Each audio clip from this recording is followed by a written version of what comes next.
Hey there, listener. Welcome to the Deep Share Podcast. I'm your host, Andy Rouse, and for the last couple of decades, I've slowly been opening my eyes to a very different world than the one I grew up hearing about. And the more conversations I have with interesting people, the more mystifying this world becomes. So without further ado, let's get deep. We've got science to celebrate! Demons bliss now! After what, baby? Come on! There is rebellion in the wind. It will be crushed. Everything I've said is true. It's real. Dinosaur fossils? God put those here to test our faith. A damn lie. I saw them with my own eye. Did IQs just drop sharply while I was away? We did illusions, man! None of it is true! I'm not insane! This is mass madness, you maniacs! In God's name, you people are the real thing! We are the illusion!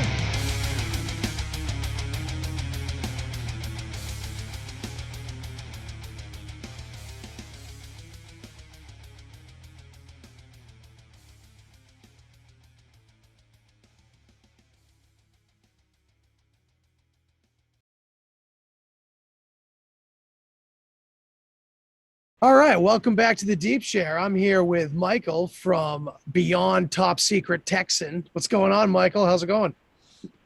Oh man, it's going great. Thank you for having me on. I'm deeply humbled and appreciative of it. Very honored to be on your show. I'm Beyond Secret Texan. You can catch me on my channels. I have Instagram, YouTube, TikTok. I got Rumble starting up. Library is a really big favorite of mine. I say I'm on so many different platforms because I'm trying to save the information and get it out there.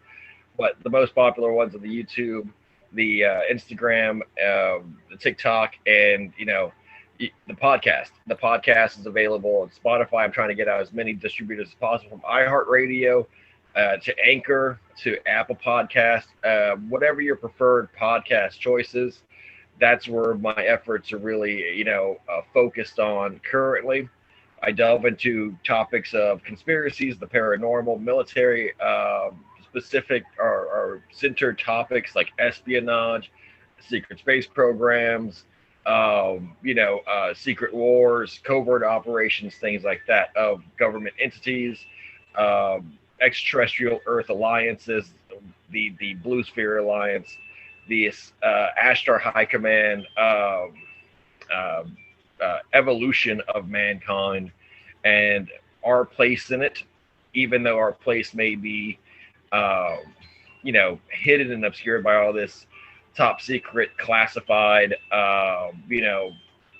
conspiracy basically around it. The conspiracy of silence.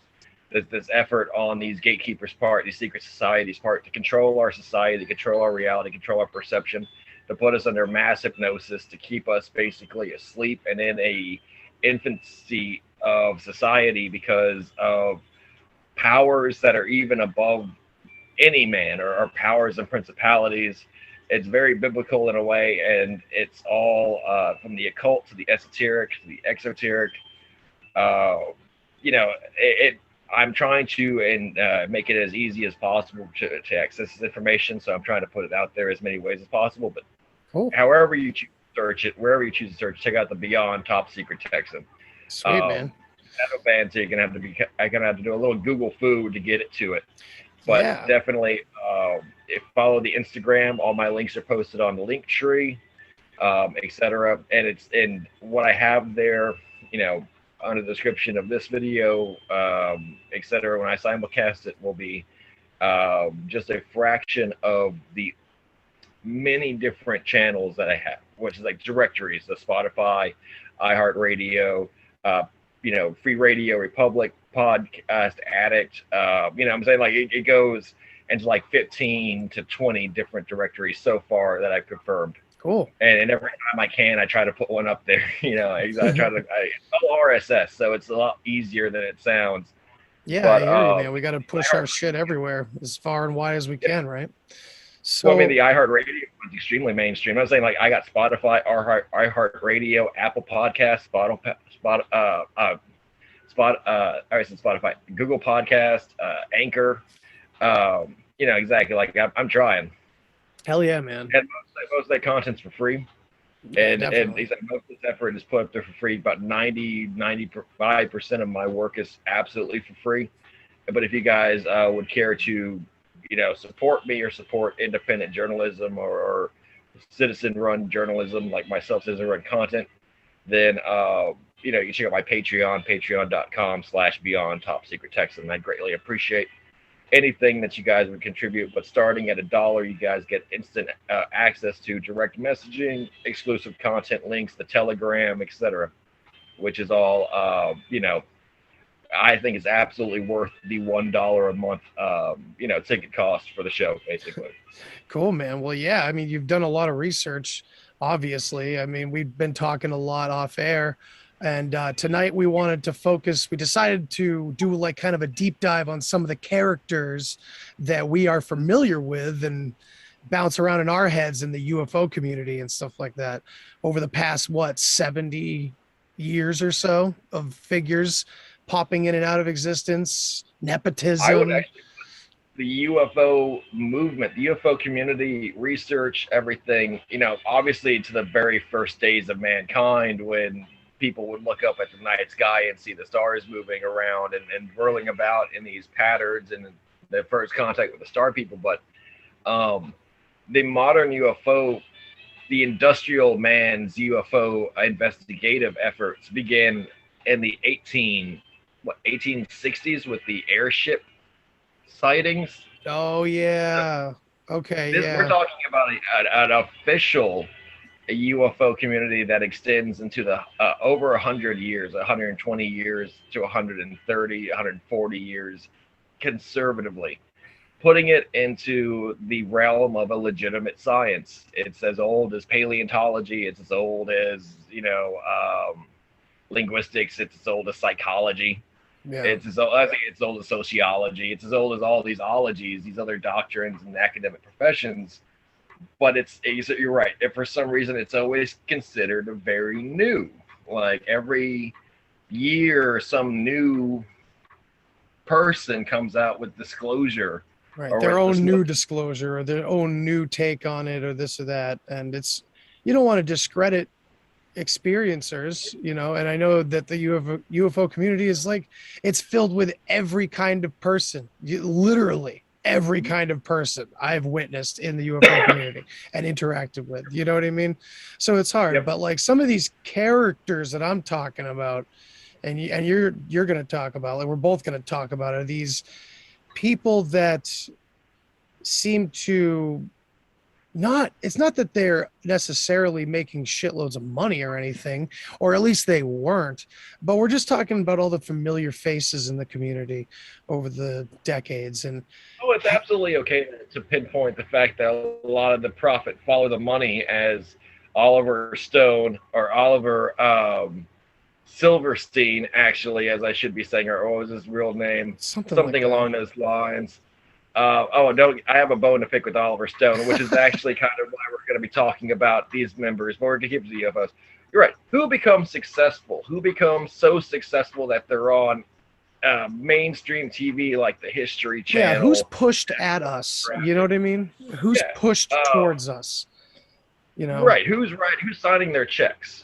We know money rules this world. We know big money talks. It's that's what I'm saying. We're not naive. We're investigative journalists, as in the tradition of muckrakers and the people who mob busters, tycoon hunters and things like that. Real, men of the world. We know that after let's just say 70 years since the 1950s, the UFO community has been completely controlled by the government, by these alphabet agencies, by the COINTELPRO, specifically CIA. And the people in the forefront have always been CIA agents. Not everyone involved with it, and surely not everyone experiencing it, but the oddity of people being allowed access to mainstream media, mainstream audiences, has always been a very carefully selected, not elected process. And it is entirely in the hands of non-organic systems. It's not popularity or knowledge or expertise or personal experience. It's because they work for other people, and they do the job that they've been told to do. Richard Doty, we were talking about him. Yeah, my favorite guy in the world. Well, I also like Bob Lazar. That's a good place to start, as well as Jeremy Corbell, Elizondo. Lou Elizondo is a good one, as is Tom DeLonge. Any one of those would be a great starter. But, like I said, it's a spectrum, and there's a tiered list, like an iceberg, where the mainstream has the easiest, like the most elite. So it's the fewest kind of to choose from. But each one is like, the juiciest target. Well, yeah, and to us, that tends to be a red flag. And it goes, okay, well, what is a guy like Lou Elizondo really saying? What is a guy like Lou Elizondo really doing? Or is he completely genuine, but above him is the deception? Is he being duped? Where's the line drawn? You know what I mean? I don't have a good key for that map. I'm not sure where that line is, but a lot of it is just watching and trusting your gut and trusting your instincts, but also using your personal experience in other ways. Your personal experience is acquired in other fields. A good place to kind of get some cross experience just for general paranormal investigative or conspiracy investigative is true crime. True crime. Don't look for conspiracy theories. Like, spend a couple of months just like hitting the true crime books, because these are real human beings who decided to commit crimes, decided to work with ulterior motives, decided to lie or to attach themselves to organizations, etc. And if you can start breaking down the behaviors of liars, of thieves, of con men, of killers, of people without conscience. Like, if you can start breaking down the kind of sociopath and interviews and stuff like that, you can start kind of realizing where a lot of this crossover, applies. And a lot of it is the COINTELPRO agent. They're like narcs. They're like an undercover cop. Mm-hmm. And this is exactly their MO. So if you start studying true crime and that way, vice cops, things like that, like start studying undercover cops, people like they tell their stories, like Johnny Brasco when he infiltrated the mafia and things like that. And it's not conspiracy theory. This is real FBI approved, media. And they're telling you how they mimic, they infiltrate, they assume identities, they marry into, they cooperate with, they participate in these crimes because they're funded, and thus they have a greater ability to compete in organized crime or in any situation. Like instead of a guy trying also to pay his bills, they have government taxpayer money bankrolling drugs, they have it bankrolling shit like that. Same thing with these UFO people and their infrastructure. Where are they getting their suits tailored? Right. How are they getting coached to appear to the media, their public speaking, their personal, isn't it weird that they all have the ability to travel and they're all receiving a lot of money for today's standards for very little work. And this goes to everyone. No shit. I lost your sound. I can't hear you, man. Can you hear me? Can you hear me? I can't hear you, man. Oh, there you are. All right, I got you back. You you vanished for a second. We were probably getting electronically harassed, and we were probably getting electronically harassed throughout the segment. Oh. Forward warning. No, they hit us hard once when it was Gen Z interviewing me, and man, it would go out and out and out, and even the power went out in his area. No the shit. Yeah, exactly. Oh, wait, I think Camden told me about that. Yeah, that's wild, man. And so, yeah, we just went completely dead audio wise for a good 15. Oh man, it's like a coast to coast moment. How about that? Exactly. That was something with Area 51 caller.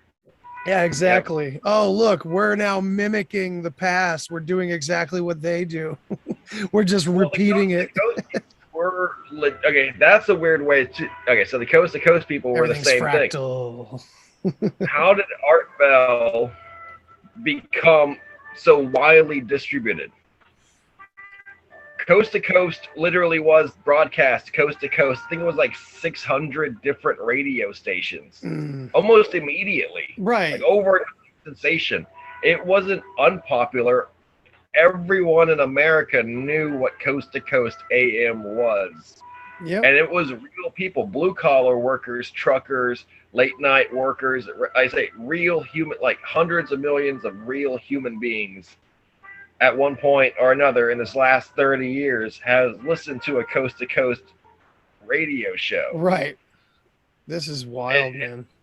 They would only allow that, or it would only be capable. And it wasn't the only one, you know, at the time trying to broadcast its message, you know, but it was only promoted by these major radio people because of their connections, let's just say, into both secret societies and into the government. Yeah. Art Bell was a Freemason. Yeah, well, and then Daniel Sheehan was the Jesuit lawyer. I'm pretty sure he was like involved with Coast to Coast in a legal matter, in a legal way. And so it's all it's connected right through there. You know what I mean? And we see Daniel Sheehan popping up big time now, and like siding against Greer all over the internet. And it's like we're just watching a soap opera. That's what my opinion is. No, you're absolutely right. And it becomes this thing like where you're okay, so like I said, it's a small community. It becomes big fish in a small pond. Where Dr. Stephen Greer has been saying basically the same thing for 20 plus years. I think he started in the mid 90s. Yeah, early 90s or so, 93, 94. 90s, same thing. And he's okay, so he co-opted, Stephen Greer co-opted and said he invented a meditative system, which he renamed CE5, which was Close Encounters of the Fifth Kind. Right. So this gimmick was immediately aimed at people wanting and desiring to make contact with extraterrestrials. Right? It's entirely a market, it's entirely a brand, it's entirely, you know, direct focused and advertised to a certain group of people who have not experienced extraterrestrial contact but desire to do so, right? So they have to listen to him as he proclaims himself to be the gatekeeper to all extraterrestrial contact. And within 20 years, he's done a great job at promoting himself and his own ego and everything. But his evidence has been fairly disappointing for someone who has these acclaimed abilities to be able to call UFOs upon, you know, desire. And exactly we all know you need to survive in a world. We're all capitalists. You should get rewarded for the work you do. But he was charging $75 to stream a video which he said had proof of the Roswell alien crashed bodies. And this picture is one of the worst fakes. Like the Ray Santilli Roswell autopsy was better quality. And you didn't have to pay $75 in the year 2020 to get it. Well, yeah, and then he had his tiny person documentary, Sirius. Like, yo, by the end of this documentary, we're gonna tell you what star system this little guy comes from. And then at the end, it's like we don't really know. We think it's some weird human abnormality. Goodbye. The Atacama Mummy 2 is a weird story because that documentary was made kind of to sink the ship of Lloyd Pye, who at the time was also creating his Star Child documentary. Oh, or at least yeah. Which is a superior and more convincing piece of evidence. Holy shit. And there's the mimicry again. You're right. No, I'm saying and a big reason why these mainstream players exist is to distract and to take credit for work that is not ultimately theirs, but destroys the attention and reputation and momentum of independent researchers and scholars who would otherwise be able to attain grassroots importance. Because the whole reason for these people to control the spin is because they know it's inevitable for information to get out. Humans have a gestalt psychic ability where if one learns one thing, we all kind of start figuring it out. You know, it very much is monkey see. Like, they ever done this? If they give one group of kids a test and then another group of kids that same test later that day, that second group does incredibly well. Like, it's just gestalt psychic field. If one person learns a secret, people start seeing it in their dreams. People start channeling it. They'll start getting the impressions of it. It'll start becoming, whether or not it's understood, public knowledge. Right. Yeah. My wife and I were just talking about this, about how that idea that once you have an epiphany about something, it's like it goes to the cloud.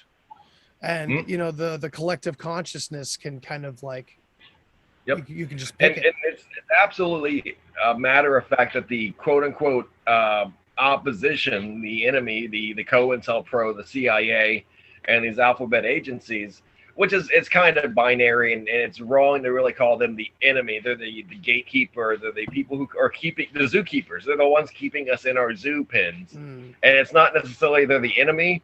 But if we did step out of our zoo pens, there would be trouble. It would kind of, I mean, we're kind of stuck in the zoo at this point. Like, I'm saying, like, there's this thing, like, the zookeeper is not the enemy of the gorilla. He's feeding the gorilla, but yes, the gorilla is in an artificial environment that is absolutely detached, divorced from nature, and it's you know, he's kidnapped, basically. The gorilla knows about that, though, and the gorilla, there's no illusion between the zookeeper and the gorilla. You know what I mean? We're the dumber animals. The illusion is maintained. Fair enough, but that's the problem. The zookeeper is typically feeding them real food, right? And unfortunately, our zookeepers are, to the ones that know we're in a zoo of some sort, to use that metaphor, they are just straight up mocking us. The ones that know, it's all mimicry for the people sleeping and mockery right at the people that know about what's going on. These the mockers, the jesters, as it were called, the tricksters. This kind of it's demoralization effort, because they make it so frustrating, and they make it so disappointing ultimately. Like the whole disclosure movement that was coming out with, like, the Navy footage. First of all, if you're trusting the government after the government's been keeping this top secret from you for the last, since the history of mankind, you don't understand that. It's like, you don't understand the game you're playing. And this should have revealed so much to everyone that was barely interested in UFOs. They should have been like, whoa, wait a minute, what? Sorry, go ahead. The quality of video was not of any greater quality than amateurs have been capturing for the last, 40, 50 years. It's just the ones they went with. Nor was it the definitive smoking gun like they had made it out to be. They were like, we're going to disclose UFOs. Brothers, we're on your side. We woke up. Now we're going to tell you the truth. They didn't tell us shit. And it's the entire Project Blue Book thing is that, oh man, we're going to get to the bottom of this. We're going to figure it out. You're right. There are UFOs. There's something flying in the sky. And at the end of it, they're like, no, you guys are wrong. These are just high-tech drones. And you want us to think that this is for our goodwill. Like, no, man, we want to tell you that they want to secure funding in the 21st century for a Cold War. The whole game of these disclosure people is to ultimately give more authority and power to the government. Even Stephen Greer, even Tom DeLonge, it's like Jeremy Corbell, Luizano, even if they say that they're against the government keeping the secret, ultimately they're giving all their evidence, all the progress that they so-called make straight to the government, pipelining the information. And Dr. Stephen Greer even said, if you can even call him like a doctor anymore, because he was a doctor of medicine and he no longer practices medicine. Right. What is that called? So his former doctor? Doctor? Let's just start calling him former doctor. Exactly. He's not an MD anymore. It's like it's a weird, he's a like power play, and but he tells, ego trip. he apparently debriefs the CIA Yeah. about UFOs. Like apparently he has that level of contact where he's talking to like former CIA directors and things. And he's also said he's briefed presidents and stuff like that. And I'm just curious.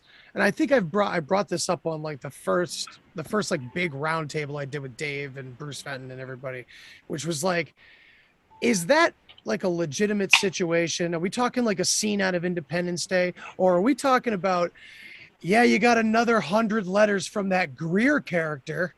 Oh, burn them with the rest, please. You know what I mean? No, it is an absolute legit thing. Really? It is an Independence Day type thing. Yeah. So that's what I'm saying. Dr. Stephen Greer, even though I'm kind of mocking him, and he's mocking us. So I'm mocking him back, Yeah, he's right? crying in By all his saying documentaries, which pisses me because, off. well, I mean, he's fleecing those who are willing to be fleeced. It's the game that they play. And I'm not saying he will never ever prove for certain that this is true. He will always keep the evidence gate kept, and like any good cult leader, like because he is a cult leader, will always defend his future, his promise of, you know, this alluring utopia that he's trying to create, his community, that you pay $4,000 and learn how to meditate with them in Florida. And then like some plane drops some flares off on the horizon, and he's like, "Oh, there it is, guys! Oh, look, oh, there we called it. Great! Welcome our Star Brothers." No extraterrestrials ever going to walk amongst them, like he promises. And the only reason I mock that is because he actually promises that they'll be visited and contacted by these extraterrestrials, as if though he has authority and power over it. Even though the methods he does use do work, they're just not his. They've been doing those meditative practices since the 70s. There's a place called East City Ranch that's a competitor of his that you can go to, and they have film and footage of UFOs flying almost nightly overhead, gray aliens in the forest. I believe Whitley Strieber even talked about seeing a manta ray type entity flying over East City Ranch personally. Interesting. That's what I'm saying. Like, I'm not saying that's impossible. No, definitely not. No, because also I'm just saying, you'll never hear about East City Ranch on TV. No, you'll not never often. see the History Channel. George Tsoukalos will never visit them. Dr. Stephen Greer will never recognize their existence because it's all funneled to a central elite panel of people who keep the issue stagnant, and they keep it inert, and they don't make any progress. Right. Because the point is not to make progress. The point is to mock us for having faith in these fake, false leaders who have no personal experience with it. We have no, and it becomes one of these things like, all it takes is these mainstream media outlets to show them, and people forget that. Like, it's like pop music. I said, look at the music industry. They're not talented. They're not any more talented than other musicians. The people who get famous, like famous rappers and things like that, what makes that person famous and popular? It's just repetition, and it's just mainstream attention, etc. How do these people hypnotize the masses? And it's this more and more of what we want. That's what it is. Exactly. It's an algorithm. Oddly, that's what I'm coming to. I mean, this is kind of a sidetrack, but just so I can get it out of my head, so that way I can remember. It's kind of starting to feel a little weird to me, like almost like simulation theory in a way, but like a more spiritual look at simulation theory, like with manifestation almost, where like it does feel like the same way you type something into Google and it just automatically will always give you what you're looking for, or DuckDuckGo or some other maybe more unfiltered site. But like there's an algorithm is what I'm saying. And that algorithm knows what you're into and this and that, it'll whatever. A lot of that is the idea of how long-term these projects are, where they've already created in many ways the groundwork to better hypnotize you with. A lot of that is in archetypes and in how the modern philosophies of ontology, existentialism, etc., are not studied or taught in school. So they know for a fact anyone that's going through a public education system is like an infant, psychologically. Right. They know this because they made it that way. And they can set shit up in any way they want. Like, all you need right now to be a UFO insider is former government position, one or two probably never before seen, but extremely, like I'm saying, like before you present them, like kind of rare pieces of evidence, and the basic understanding of the UFO phenomenon. Like in 1947, Roswell happened, and the Kennedy might have had a UFO experience, or like, oh, something happened during the 80s. That you don't have to have a expert understanding of like alien abductions or mass sightings, historical events, conspiracies, secret societies, etc. In fact, the less you know about these things, the better, because then you can always be like, who knows? I would like to know too. And that makes you more relatable. Right, yeah. And the entire idea is that the questions that they keep stumbling over and refusing to answer are actually pretty easy to answer and are not in any real capacity the most advanced stuff. The things that like Richard Dolan and your Ancient Aliens crowd, your Discovery Channel crowd, your mainstream History Channel kind of crowd. Whenever they have a UFO show, it's always these same people like Michio Kaku, these rather lettered, previously government employees in many cases, gatekeepers. Mm-hmm. But that's always been the case, and they always have the same thing like, what's the propulsion? We don't know how they can break the G-forces. They can't. How are they going to be able to go through space? It's in light years. That would be 65. Like the nearest planet or star is 13 light years away. Oh, that means they like, it's always the same elementary confusion, and that is intentional. They already have answers to all those questions. They already know how that can be. They just keep it going in circles, and every episode, every season of what's really interesting about Ancient Aliens is that every episode, every season, there's incredible topics being discussed about our ancient past, and then they just send you in the little loop-de-loops about alien spacecrafts and stuff like that. But they just keep it, like you said, elementary. They just keep it right there. They keep you, for some reason, interested in the ancient past. They want your eyes on the ancient past and the stories that are back there, for sure, which is because curious. They can recreate the past, and it's not the past is incredible because it's even greater than the Ancient Aliens want to make it out to be. But if they can they have to kind of tell you the truth, and it's on the History Channel for a reason. Right. It's not the History Channel fucking up. It's not the History Channel fucking with you and just showing you bullshit. And they're because not they know renegades either by doing it, you know?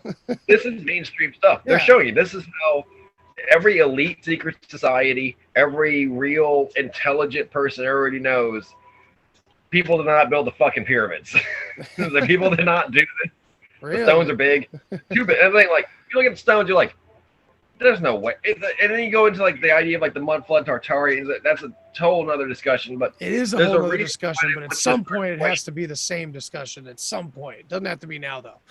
Exactly. Like no, I'm saying like exactly. Like there's a big reason why George Tsoukalos is worth $750,000, and that show has been on for about 13 years because he's doing the job people want him to do.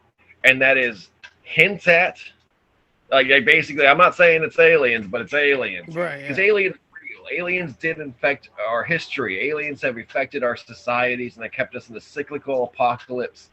Exactly.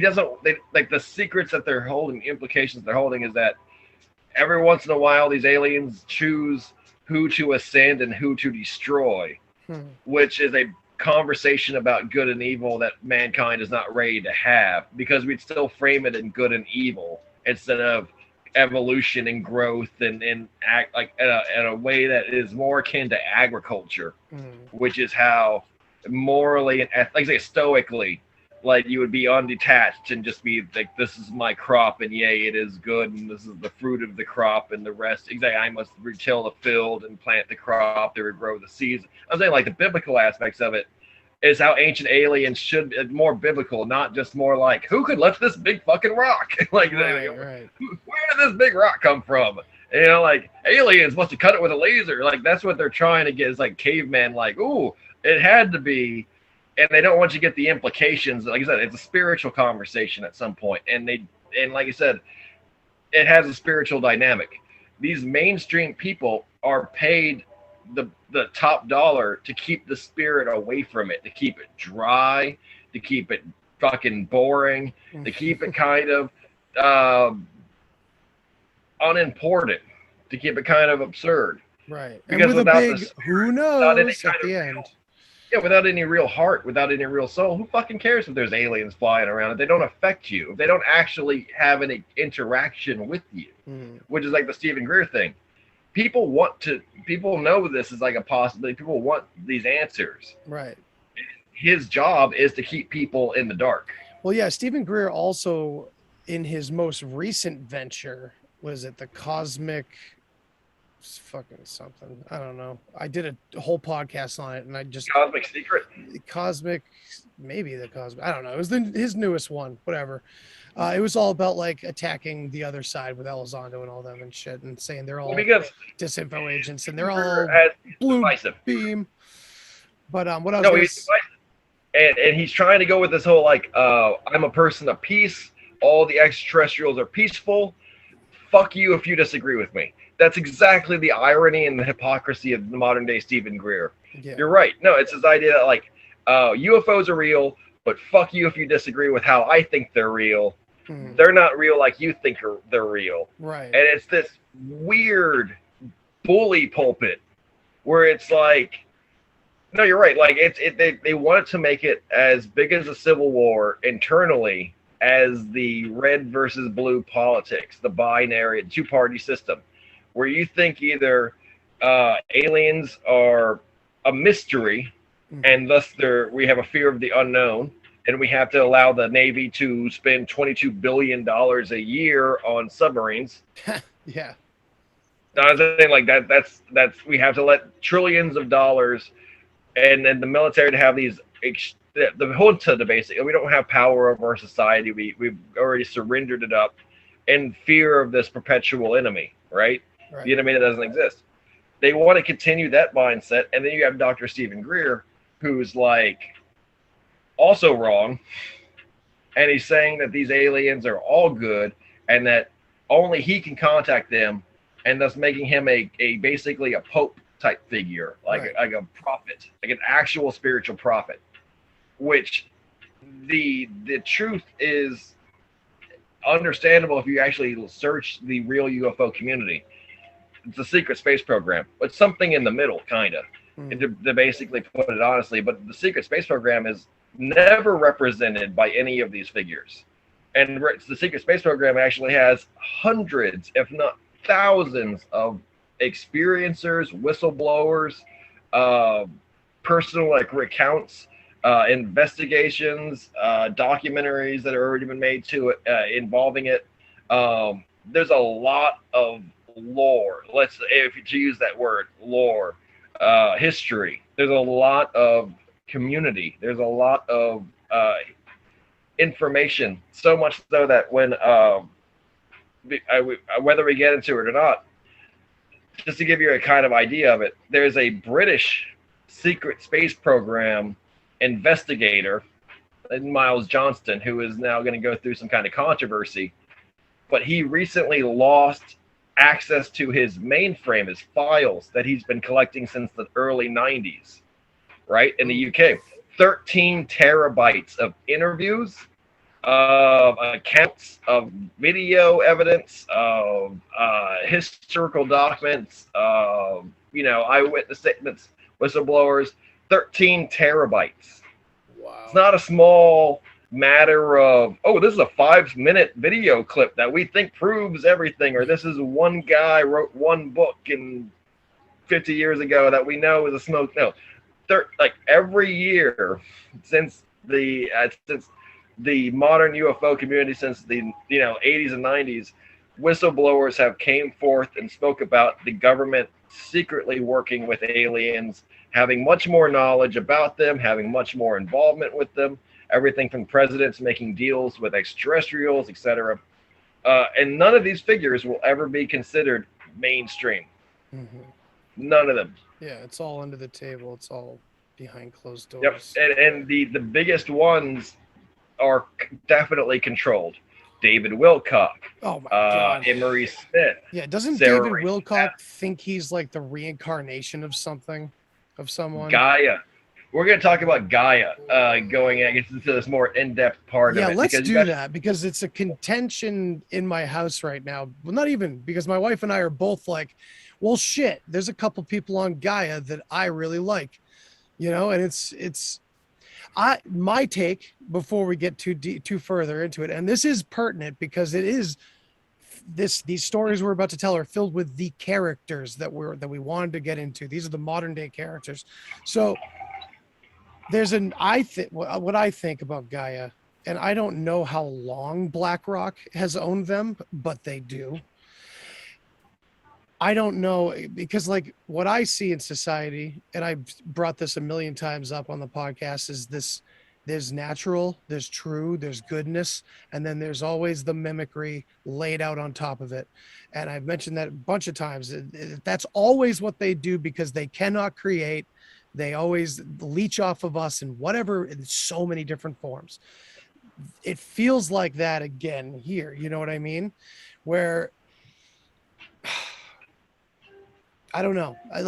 Maybe they just maybe they just infiltrated Gaia, and they have a bunch of talking heads in there, but then there's good people in there still running their shows, not aware that, because like, I'm sorry, I'm a very psychedelic person. So like when we talk about like CE5, there's a very legitimate situation going on there with whatever's going on in our spiritual centers and all that kind of shit, and what we can definitely access and what's going on. Gaia talks all about these realms, and there's a lot of good shit on there that is provable, and like new science is measuring frequencies and different like changes in your brains and stuff like that. Information is not bad, right? No, the information is 100% right. Well, not always. We can't go that far. CIA reads you the encyclopedia. Yeah. You gotta assume a CIA agent doesn't have. He's like, he can read you the encyclopedia. That he's just reading you facts. That person themselves may have an ulterior motive, and maybe he's actually, while they're talking to you, and the reason for Gaia itself may be more sinister than they exist. And yes, it is meant to educate and entertain at the same time. So I understand. I'm not speaking about the quality of it or the information. It also harvests data. And when you watch it, it watches you. Yeah. And it's able to collect and the pulse of society, the zeitgeist. And it's their way of saying, like I said, they can't hide this information, at least not forever, right? And as long as it's not unpopular, there are millions of people waking up. The Starseed Ascension, the Starseed Awakening, and the CIA has declassified the documents for how the Stargate program works, how to astral project, how to remote view, how to basically walk through walls. And they've declassed this. This should be public knowledge. But of course we take it as dramatic FOIA releases. We the people took our information back from the government. They fucking handed it to you. They were waiting for you to ask for them. Men Who Stare at Goats tells you everything, because it's yes, both the George Clooney movie, but also the idea of the Men Who Stare at Goats. Yeah. When they created the First Earth Battalion, that guy did not want to hide it. He thought this was how America and the world should be oriented and aligned. But he was able to come up with that with a military programming, with the boot camp, a conservative America, he was like, let me just open up a fucking book and look at what people are saying. Hey, we should know martial arts. We should know how to be involved with Chi Kwang, chakras and stuff. And he was just a man being like, no, I'm absolutely right. And everyone knew this was the future. The future is this first Earth Battalion type mindset where it's this return to this. You can call it Native American, you can call it Aboriginal, you can call it Enlightened, Far Eastern, you can call it Buddhist. Mankind will enlighten, right? Exactly. And we're reaching a time in our society and our community where we're becoming more investigative to ourselves and inward and awaken to the outward. And as soon as crescendo. And they can't stop that. They can gatekeep the fuck out of it. Gatekeep, and then they can like carry it. Like if we allow them to let them carry us through this, they're gonna still get their outcomes. Like I'll point out David Wilcock. David Wilcock is not wrong when he talks about how the secret space program exists. He is not wrong how he talks about how they use psychic human beings to communicate with extraterrestrials during these top secret space program type actions. There's Hollow Earth, and there's all this. He is wrong though, because he hasn't personally ever experienced it himself. He is lying to people when he does that, and he has a lot of tells, and he is absolutely like a P.T. Barnum type figure in this world, trying merely to profit from the real joy and humanity and like actual like people like who are his talent. But he's like a P.T. Barnum person who actually looks down on his own coworkers and has been recently scandalized in the last year or two for being recorded talking about how he thinks people who are longtime contributors are actually only crazy people, and that he wants to actually encourage their psychosis or their schizophrenia to create more entertaining stories.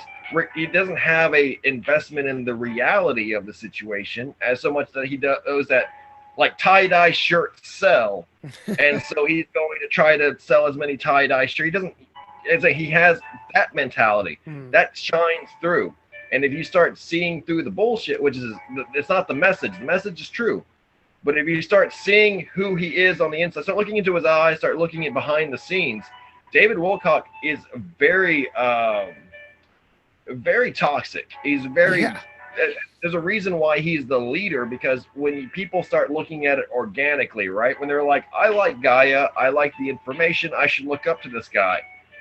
They're going to look up to like a Gordon Gekko, Wolf of Wall Street type person. And if they start really allowing him to emulate, inspire them, and influence them, this is who these people become. And this is why you have things like, and he's done that on purpose. The entire community he serves are these people who sell like crystals. And it's just like, it's this weird idea. Like that's a world that has millions of people in it, and that's becoming larger and more mainstream. There's traction gaining from it. But the only time you see it is when there's this dollar sign attached to it. When people are like, we can make money off this. Right.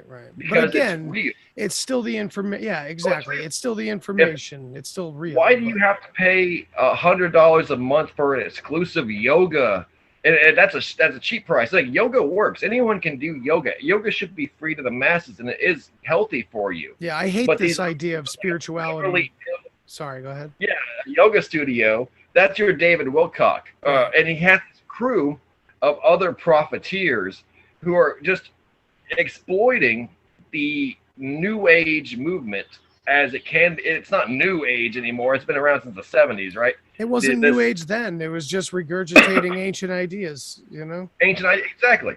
And you have people like Sarah Rachel Adams. You have people like Emery Smith, etc., that are making lots of money, basically selling people bullshit, and not the information is right.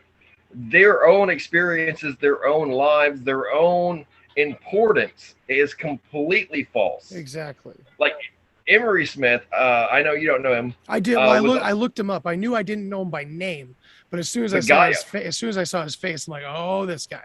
Gaia host. Yeah. He's like big time Gaia host. Sometimes exclusively with David Wilcock. You know, and then they kind of work. He also interviews a lot of people.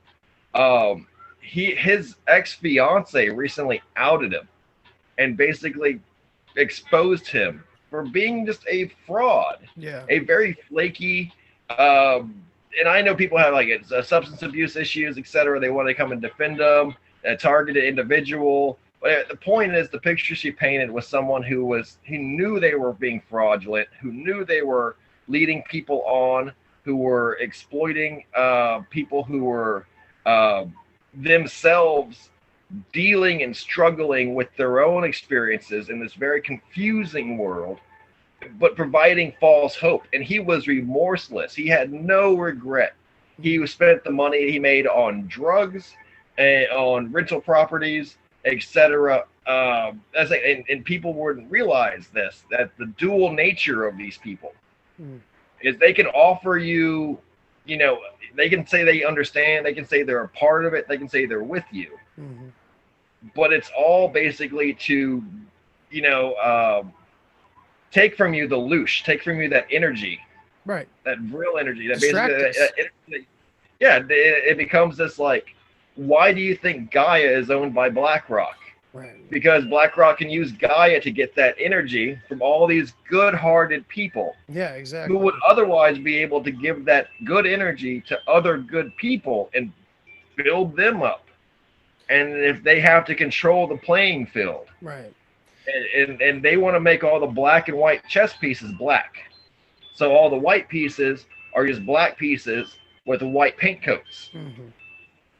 And before you know it, it's like there is no two sides. It's just one big side. That's the monolith. That's the octopus. It's all different arms for the octopus. Let's zone in first. I'll get one of these arms. Let's zone in. Let's just zone in real quick here with the idea like that straight up the information that they're sharing all over Gaia is true. It's just the personalities that are the problem. I would go a little step further than that and say that it's not necessarily their own profiteering. It's also that, and this is something that most of us, if not all of us, are just guilty of naturally, we personalize things and we humanize things. As a culture, as a species, we humanize the shit out of nature, and we also personalize our experiences with the divine, the phenomenon, the psychedelic experience, whatever you want to call CE5, all these different spectrums that are kind of leading to this unnameable, undescribable experience, basically. You come back and you humanize it and you personalize it in your own way and you get it out there, right? So I think I don't know, it's interesting because you look at Gaia and you look at some of the hosts, like Open Minds, for instance, seems to be a very open to having a lot of different people on, but stays away from the fear mongering constantly. She doesn't even want to talk about any of the the Illuminati stuff. She's like completely aware of it. All the evil crap, doesn't want to go into it. Focus. How can we get better? How can we improve ourselves? Rachel Adams' show? No, that's Regina Meredith. Regina Meredith. And sorry honestly, about that. like, God, I hope she's not evil somewhere deep. You know what I mean? Because like I think she's a great interviewer, and I think she's very level-headed. She's very open-minded, even more so than I am in some cases. I think that's a weird thing too. No, you're absolutely right. And there are. And these people are also like, especially Regina is doing podcasts railing against the vaccine and talking about better ways to handle yourself and your own health. And we all know that these people are all part of the same group of the same agenda is going on. So no, I agree. You know what I mean? So we're not going to go down this path necessarily, but like we can get into like the connection for like channelers that are in the UFO realm, at least, maybe not the direct UFO community, but on the outskirts is the channeling community. And a lot of them are now pushing vaccine suggestions on their millions of followers. It's like, well, that doesn't really sound like an intergalactic ethereal group of beings. That doesn't, that sounds more like, these people, Right, you're absolutely right. And there's so the channelers, exactly. That's a whole community. I know I went there. to They a have lot of different places there, but I'm saying that's an even more obscure community, but a community that's very strong and pronounced anyway. And all these communities are strong and pronounced in their own way. yeah, I'm saying they have like hundreds of internationally, channelers are extremely respected. And I say like you're right, and they all have their different spectrums. Where you have your obviously fake, and then you have your obviously very real like Bashar. Bashar is like he's a creepy. badass. It's pretty creepy. Yeah, some of the shit he's. Oh, how's it going? I'm Raw. How's it going? You're like, there is no way this guy is making. I know it sounds weird, but you're like, when you actually watch enough Bashar videos, you're like, holy shit! And I started actually. It's weird. Can you start actually practicing it? Like you said, no, like the Gaia thing. I don't watch Gaia as much because of David Wilcock fiasco a couple years ago. But when it came out, I was all for it. Mm-hmm. Yes, like a Netflix for us, for people like who have these interests. And then I realized it's one of the competitors of the Ancient Aliens world. It's trying to siphon money from that clique, which is not involved with Gaia, but it includes the meditation, the actual practice of it. These people form little cliques, and those cliques become the gatekeepers. Yes. And like I said, just to focus on the Gaia people, not everyone is equal inside the clique. People are kind of exactly. Some people can be avoided. I'm not going to say without for certain, but I know for certain though that Emery Smith and Sarah Rachel Adams, David Wilcock, are the toxic trio. They're all groomed, totally groomed. Yeah, absolutely. Yeah. Sarah Rachel Adams helped kill Max Spears in a weird. Okay, so you know who Max Spears is, right? Yeah, I'm familiar with Max Spears. But tell the audience more about him because I will butcher it. Okay, so but he's kind of. Let me get my recording position for everything. So to kind of put a long story short for who Max Spears is, and this kind of giving a lot of window for what we're going to be speaking about. Starting around 2012, circa 2012, the Super Soldier program, I became aware of it. I'm not saying it started then, but that's when I became aware of it. And I have my finger basically knuckle deep inside the pulse of like weird shit. Right? I was one of those people who, regardless of if I was at this time aware of my own personal experiences or not, I was very much on the edge of a lot of weird shit, right? So I was very aware of the secret space program, the MK Ultra phenomenon, etc. Around this time, and figures started coming out of the woodwork. Like I said, bases is where most of this came from for me. It was this UK/international. It's originally in the UK, but it's at this time was headquartered in Las Vegas. Like, so basically it had these conventions that were going around America and speaking to people in these big groups about the Super Soldier program, the secret space programs, and these figures had personal experiences. They were whistleblowers. 3 of them that were standing out that were basically under Miles Johnston's basis banner, right, were Sarah Rachel Adams, Thomas Casbolt, and Max Spears. Thomas Casbolt goes by Michael Prince.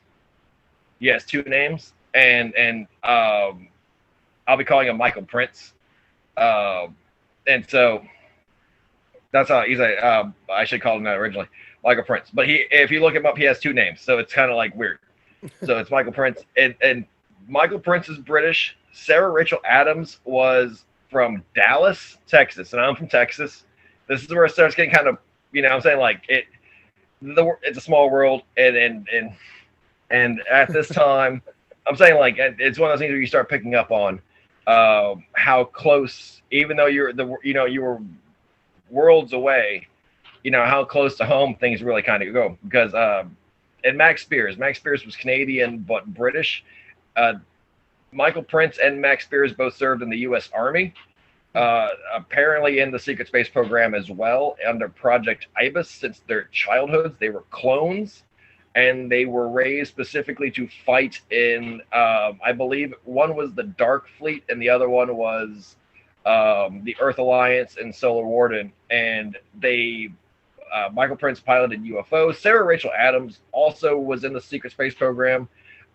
She has experiences where she reports around this time, 2012 to about 2013 is when they started doing all these talks, all these conventions, all these interviews, right? About how when she was younger, she was a psychic, and they would, on the astral realm, she would go and basically blow up UFOs with her soul. And that she was multidimensional, and that her powers were more like as a medic and a healer type, but on a spiritual level, and that they were all involved as children together. And as they grew up, they refound each other and were giving these conferences. This is how deep the fucking rabbit hole goes. 10 years ago. That like 10 yeyears ago. So we've had 10 years of progress.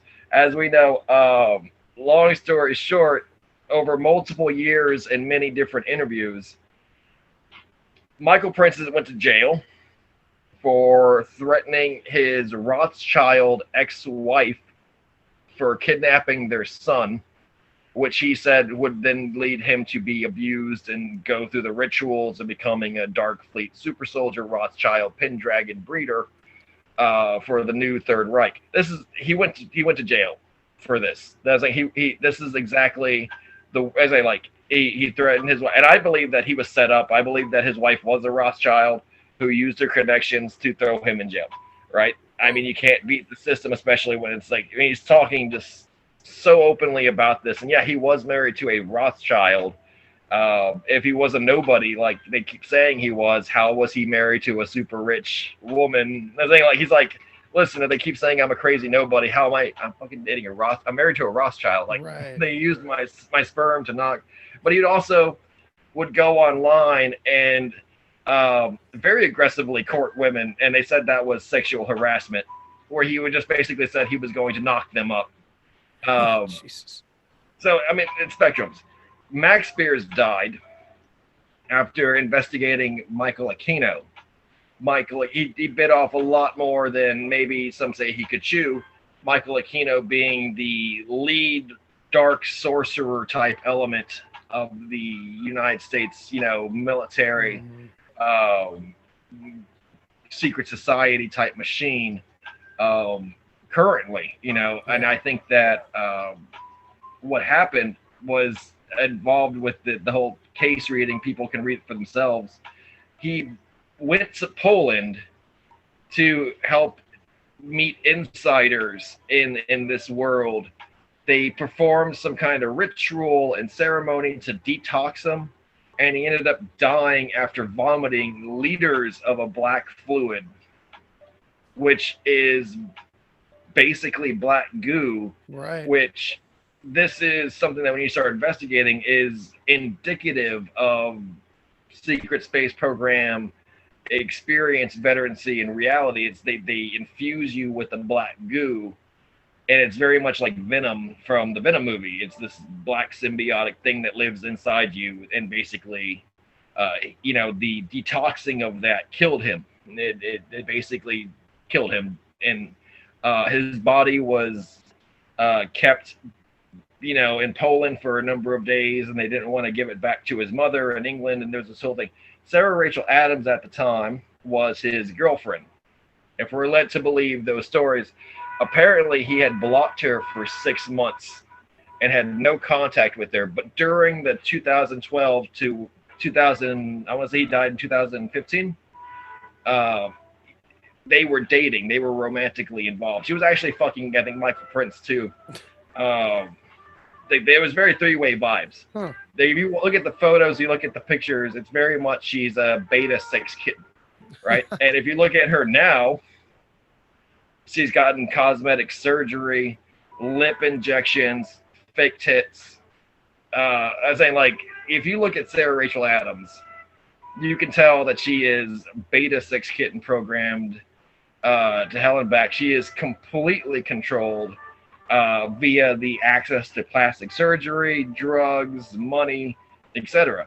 Now, her image is of a cosmic healer, of a interviewer and of someone who wants the best for the world and wants to like, totally return people back to this, like align their chakras and open up their gateways and shit, like allow this healing to happen.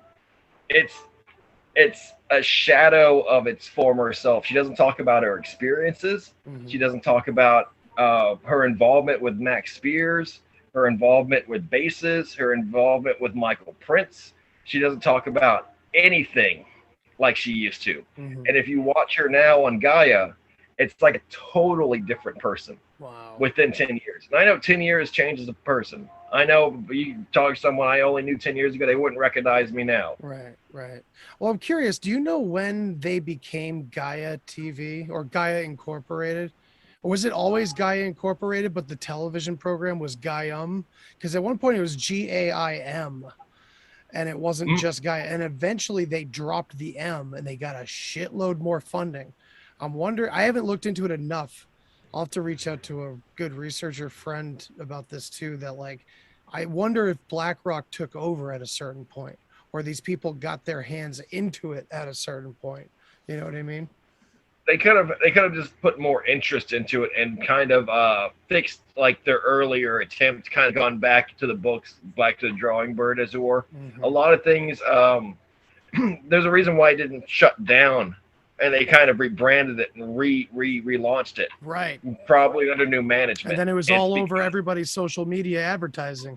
It was everywhere. It was all the YouTube videos. Every YouTube video I clicked had a Gaia TV sponsor. And that's it. When it happened, I was super excited. I was like, yeah. And then I started looking into it more, and I was like, wait a minute. Because at the time, I didn't get it. Like, I didn't get Netflix was controlled up until like 2016, 2017. That's what I'm saying. Like, I didn't get these. I wasn't in that frame of mind. Right. I was like now that I'm a more suspicious and aware person, and there was never really one point for it. It's just that you eventually do become that. Right. You're like, how do these channels and platforms network? How do they cooperate? How do they get their lawyers? How do they get their agents? What does it take to actually have a network and a brand and channel? There's a reason why David Wilcock bought a $3 million house. Right. Who's doing his accounting? Yeah. Where is he doing? It's like, who's controlling his revenue streams? Merchandising. It's like that's more than just one man can do. Right. Absolutely. And it's not like you just say, I made a company, everyone get to work and just make your dream happen. This is a highly concerted and involved, like I said, it has to have bigger forces behind it. There has to be a bigger agenda behind it. Hey, real and quick. It's not, who does David Wilcock think he is the reincarnation of? I want to say Ra. Let me look it up. Is it Ra, straight up the sun god? Yep. I want to say David Wilcock thinks he's one of the major gods of Egypt. Hold it. David Wilcock, reincarnated. Oh, he thinks it's Edgar Casey. Sorry. He thinks he's Edgar Casey. I don't know what would be weirder. What's weirder? I also want to think he thinks he's Rob. I don't know. Let me look it up. Because I know if he's saying he's Edgar Casey, then he's in some way saying he's Hermes Trismegistus. What, did Casey claim to be Hermes? Oh, yeah. Yeah, well, so the idea of Hermes Trismegistus and Edgar Casey, yeah, he's any prophet or seer. And he's anyone who has access to the Akashic records. Oh, okay, okay. So we're not thinking of him as a singular being, more of a title. Okay. David Wilcock is trying to presume himself to be as a actual seer, like someone who has that divine sight. Right. But he ain't. No, he ain't, and that's what I'm saying. It's this idea that his credentials, his credentials are only his own. Like he just says he can do these things. Right. No one has any real recollection or event for him, in the astral plane. He's not connected to a military program. He's not connected to any, there's no people who are like, yeah, David Wilcock is badass. I was there in the trenches, talking to aliens with, no. he's just this guy who comes down and he says, I talked to aliens tonight, and they were like, yeah, well, how was it? And and they was like, oh yeah, it's like this, and then they told me to tell you this, and yeah, dude. Like I remember, I used to watch Ancient Aliens constantly. In fact, like even after I kind of knew it was full of shit, it was just like, well, I can still gain a lot of cool shit about ancient history out of this, even though they fill in the answer as aliens every time. I don't have to, so I got a lot out of it. But David Wilcock was never the star of any of those episodes. He was like, to me, he was like the up and comer, and no one, I mean, he just had his voice there. He was just kind of saying what everybody else was saying. You know what I mean? To me, he was just another David Childress. He was not accepted into the George Tsoukalos clique. So he basically made his own. And there's a reason I think that if you look at the quote unquote talent, or at least the quote unquote experience, like legitimacy, the Ancient Aliens, George Tsoukalos people is like the more mainstream, less controversial. Like it's one thing to say the Ancient Aliens built the pyramids. It's another to say you're the reincarnation of Edgar Cayce. And there's a huge ego battle between that. There's a reason I don't think David Wilcock is in a lot of the latest episodes, because they very definitely have diverged. Yeah. They have broke apart, and it becomes something, like you said, they're trying to create these binaries, these camps, and these like tribes. And I think it's no coincidence that David Wilcock was given Emery Smith and Sarah Rachel Adams to do it, because both of those are MK Ultra advocates. They're the ones who believe and will tell you that brainwashing exists, that hypnosis exists, that spiritual battles are occurring, especially Sarah Rachel Adams' old stuff and Emery Smith's old stuff. They were very much like militant in regards to human consciousness and human awareness disclosure. They were very much like it's of life and death importance. But once they got attached to David Wilcock, Sarah Rachel Adams is not like, she does not want to talk about like I said, evil or evil aliens or evil soul things or a dark side anymore. It's all positive, it's all light, it's all like, hey, even though it's ironic because Max Spears, her lover, was killed during by these dark forces while in these dark conflicts. She doesn't even bring up the fact that he was ever even alive. As I like this, everything Max Spears stood for, who was like a legitimate, well-respected researcher, she has distanced herself from. That's why it's very suspicious. Yeah, it feels. Sounds a little. As a guy who was like, I'm going to go to Antarctica. I have this military experience. I'm like an ex-spy or something, right? Like he has like his military background, special forces background. He's gonna go with these volunteers to Antarctica. They're gonna go to the pyramids in Antarctica. They're gonna figure out what's going on for themselves. For Gaia TV, they're gonna bring back the answers. Yeah, they're gonna bring back the footage. It's gonna be awesome. People gave him people will fund these projects of his. He won't deliver. He'll spend 3 months in the desert, fucked up out of his mind, and then come back to society. Well, man, come back to society and be like, man, it was crazy. I had to hide from these helicopters, and they were like coming to get me, and man, they did. They caught me and they threw me under a deep underground military prison, and I got out though. I escaped. And he'll have here I am to talk to you about it. No problem at all. Exactly. Right. Or he's there to bully and to gatekeep other people as they appear on Gaia. And kind of it's weird to see the facial tells and the eye intentions when they're interviewing people like Colonel Kramer. I want to say that's his name, Colonel Kramer, or Tony Rodriguez. When these insiders come in, and they speak about their experience on Mars in this 20-year and back program, and the IDF or the Solar Warden or Dark Fleet, and these you realize that Emery Smith, David Wilcock, Corey Good to some level, but Corey Good distanced himself. Mm-hmm. But everyone involved in this interviewing process is meant to kind of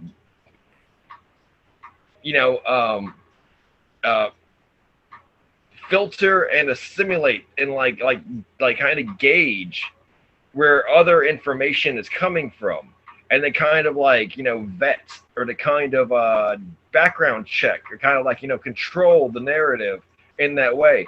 And that they have editorial control, so what you see isn't really everything that was said. Right. And they can control the questions in such a way as to produce the answers that they want. A big thing for me was when I started noticing all this, especially in this community, because you want to believe everything. You're just happy to hear any information. That's the problem for a lot of people. When you wake up, well, two different problems. One, when people newly wake up to some of this shit, they're extremely vulnerable. They don't know what to believe and who not to believe. You know what I mean? And exactly. Otherwise, as well, our generation that was kind of like hoping for this kind of stuff, like me from the psychedelic angle, was like, yes, this is like out there. But it's like, oh, but who's making the moves and who's controlling? Well, it's like Joe Rogan. It becomes exactly like Joe Rogan. Look, Joe's message is out there everywhere. Well, for years I was like, because I'm human just like everyone else. Yeah, I have a life cycle where maturity brings enlightenment and knowledge, and I was a dumb kid like everyone else, right? And we all wanted to know. I'm like 34 right now, so I'm like, when I say 10 years ago, I graduated college in 2009. Right, like I was very much just wanted a suburban house with a nice job and like a picket fence and a wife with 2 kids. I didn't want to even like rock the boat or do anything weird. As time goes on, like I said, I joined the Navy, etc. I was always the outsider kind of edgelord kid that always kind of like motivated me to seek out these things. But when you hear Joe Rogan, it's like, yeah, DMT is awesome. I also did shrooms. Like, yeah, I also like weed. But he was very different 10 years ago. He was like, the moon landing didn't happen, and Bigfoot's real and shit. Now he's not. Now he's like, Bigfoot's not real. Everyone who believes in Bigfoot's a fucking retard. Yeah. Now he's like, I've grown up, guys. To whoever he's talking about, he puts it down so viciously. And it's funny when Eddie Bravo gets anywhere near him, because he just makes fun of him the whole time for it, calls him out. Bring that shit up, Jamie. Yeah. No, I love Eddie Bravo. I think Eddie Bravo is badass. I think that he's the only thing watchable at this point, besides when Alex Jones goes on there. But Alex Jones too is totally fucking controlled information. It's just, you gotta love a clown, and I love a clown just like everyone else does, and he's my favorite one. Yeah. And but Joe, I say like, the idea of these mainstream gatekeepers, like 10 years ago, you could have trusted Joe Rogan. You wouldn't be dumb for doing so. He was very much like a people's champion, where you're like, you don't get it. He's telling it like it is. He's giving the people the real scoop, and like he's the real journalist. Now now he's just a shill. Like now he's making $250 million from Spotify. Right. Like, what I'm saying? Like, he's only making that money because he's a shill. You can see the bullshit for what it is. In a smaller world, you can't see the bullshit because it's not as bright. Right. There's not a mountain of it. Doesn't stink. So when you watch it was Edge of Wonder, the Edge of Wonder program. It was David Wilcox's attempt at creating a YouTube paranormal interview, or not paranormal, but a disclosure interview niche. Third-party thing that he would control. Right. He casted 2 individuals, which they would act like conspiracy theorists. Right. Yeah. They were not conspiracy theorists. You can link in them. You can look at their Instagram. They were actors who had no connection to the truth movement. But then one of them is, I'm looking, like one's a nerd and the other one's kind of like the cool guy. But then, they start interviewing people like Laura Eisenhower. Right, yeah. I don't like her inclusion in any of this at all, and what she has to say. It's really, really bothersome. Corey Good. They start interviewing Corey Good. They start interviewing Emery Smith. They start interviewing people from Antarctica. Dave Paulides. Things like that. And you're like, who are these 2 people And how like I run a because I didn't run a podcast back then. They eventually got their show deplatformed Really? overnight, just within a blink, because of their calling out of the Q and the coronavirus thing, which I think was just karma. Like, I think that it's one of those things where it's hilarious, but then you do your backtrack on them. You know, it kind of got me interested in investigating them and stuff. And I realized they were fake. That none of it was real. They were a studio job from the very beginning. This goes into like YouTube channels. When a YouTube channel like me or you is authentic, you can tell immediately because the production value sucks so much. Because it's so hard and so clumsy, and they're not good at it. We make mistakes. You can tell when a YouTube channel has more than 10 people work on it. Yeah, definitely. From a sound editor to a video guy to a special effects man to the guy who does the lighting. You can tell it's a green screen job. He's like, you can tell there's some expertise behind it, a production value. Yeah, and I will say that like a lot of us podcasters could totally pull a lot of that shit off, and occasionally we do here and there do some stuff like that. Yet we can't do it every goddamn time. And it's just like you see those channels that are clearly like funded and you have people behind you working, and it's like, damn, okay, this is going to get a whole different level of attention than our community because of really that. does. And that's why I said David Wilcock tried this. Well, he was, and you see where he said a lot of it is because he's so bad at it. That's why it's so visible. Oh, it's so because bad. It's such a clumsy, heavy-handed thing where he's like, oh, let me just make this seemingly grassroots like thing, but it's like it's a weird experience while watching it because you wanted to believe that this was real, that this was available and an option for everybody to kind of get behind, but then you realize it was as artificial and commercial as BuzzFeed, right, or like HuffPost, or like, you know, like any of these mainstream things. It's like, how did they get Laura Eisenhower to agree to be on the show? How did they get these insiders? Because these insiders make the rounds. They themselves are connected to these different studios and these different channels to constantly be invited on and to give the same story, right, and to give the same dog and pony show. As an overall, our conversation was going to be about these figures and why you shouldn't, like I said, you should listen to them because what they have to say is right. Not always. I can't agree 100% of the time that they're right. You know what I mean? Like, think about skepticism. No, you're right. You know, like, and a lot of it contradicts each other. Like, but for instance, it's not who they are. Right. They exactly. are a person. Like, and as a person of playing a part, they are portraying this information to control it somehow. Right. They're twisting it in the way they want it to be twisted, and they add lines in. You know, just like think about Bob Lazar, right? His story is, again, it's that revelation of method because he's telling you what they do. You just don't realize at first that he's kind of part of it. So he tells you that they throw bullshit, crazy stuff into the documents he was reading, alongside very sound, scientific, clearly obvious truth that they were telling him. But they throw in ridiculous sci-fi, crazy stuff in there. So they do the same to us.